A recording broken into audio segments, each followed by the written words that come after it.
Hello अस्सलाम वालेकुम दोस्तों, welcome to my YouTube channel. दोस्तों आज की वीडियो में हम आपको बताएंगे कि कैपेसिटर चेक करने का तरीका क्या होता है।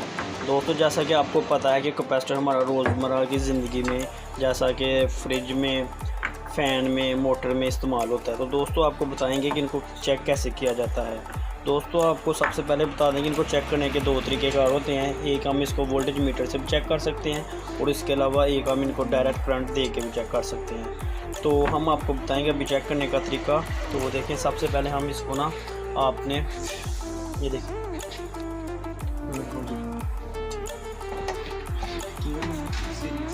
ये देखिए, सबसे पहले हम सीरीज़ पे लगा के चेक करेंगे।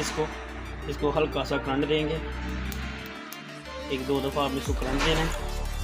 इसके बाद हम इसको चेक करेंगे। ये देखिए, हाँ ये देखिए, इसकी आवाज़ ठीक आई है, इसका मतलब है कि ये ठीक है। अब हम दूसरा चेक करेंगे। ये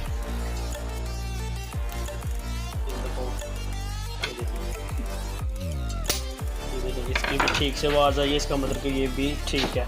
तो अभी हम आपको बताएंगे कि इसमें जो 100/100 जो 50% होता है, ये देखिए ना, ये अभी चेक करेंगे। ये देखें, जिसकी इस तरह की आवाज़ होगी वो बिल्कुल ठीक होगा। ये एक और चेक करेंगे।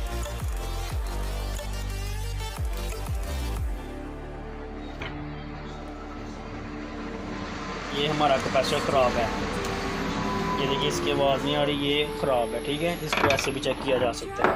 अब ये एक और कैपेसिटर है, इसको 2-3 दफ़ा आपने करंट दे के चेक करना है।